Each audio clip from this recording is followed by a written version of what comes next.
credibility. And now the American Academy of Pediatrics has warned that the committee is being politicized at the expense of children's health.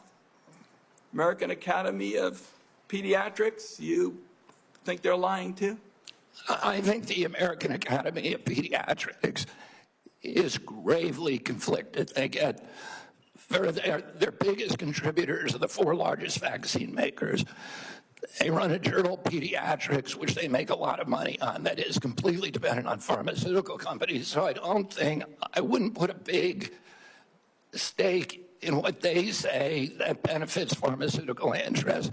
Senator, I didn't politicize ACIP, I depoliticize it.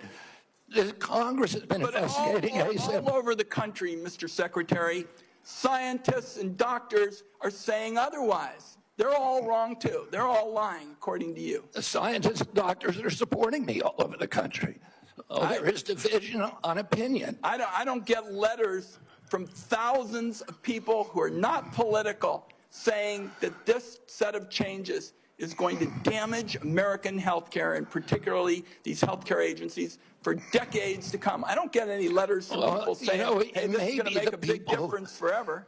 Maybe you're listening to a selective group of people. Well, you get me. Yeah, and I will. Fine. I will tell you what, Senator. I will put my mailbag against your mailbag any day of the week. I got 30 seconds. Dangerous respiratory viruses like RSV are on the agenda for the next advisory meeting. Countless parents have been awakened in the dead of night by a wheezing kid gasping for air, forced to rush their little one to the ER. There's no worse heart-wrenching fear. The RSV vaccine offers these kids protection against the worst effects of the virus. But now it looks like you're on a crusade to make infants and babies more vulnerable to the terrible illness. That's what we're doing with the COVID changes.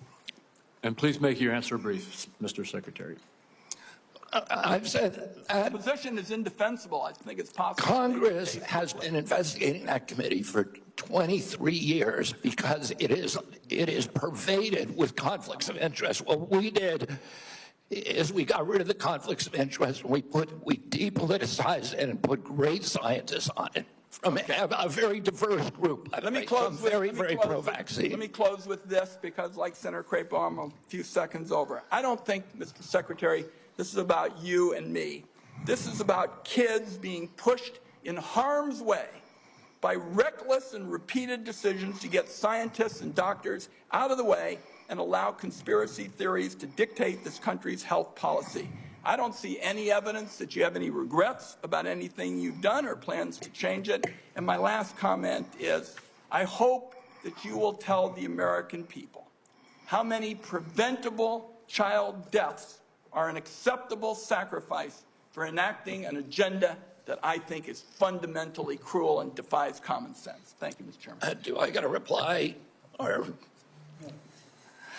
Senator, you've sat in that chair for how long? 20, 25 years, while the chronic disease in our children went up to 76%.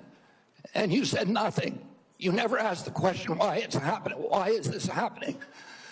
Today, for the first time in 20 years, we learned that infant mortality has increased in our country. It's not because I came in here. It's because of what happened during the Biden administration that we're going to end. I'm going to let Senator Wyden respond briefly to that, and then we're not going to go over like we just did. Defend this committee on a bipartisan basis. Colleagues, my cabinet secretary says that we have no interest in chronic care. Mr. Secretary, Mr. Chairman, could we have regular order, please? We are in the process of turning around the Medicare program with the chronic care bill that Chairman Hatch, when he was chairman in this committee, put together on a bipartisan basis. All right, we're going to proceed. And I just want the rest of the members to know, I gave Senator Wyden as ranking member some leeway there, but we're going to stick to the 5 minutes. Senator Grassley. First of all, thank you. I have asked HHS secretaries in the past to fully utilize the Rural Community Hospital Demonstration Program under Medicare. The program has been underutilized. In May, the CMS filled the open slots. Thanks to your agency's work, there's been 10 more rural hospitals in the program. It's important that the federal government uses every tool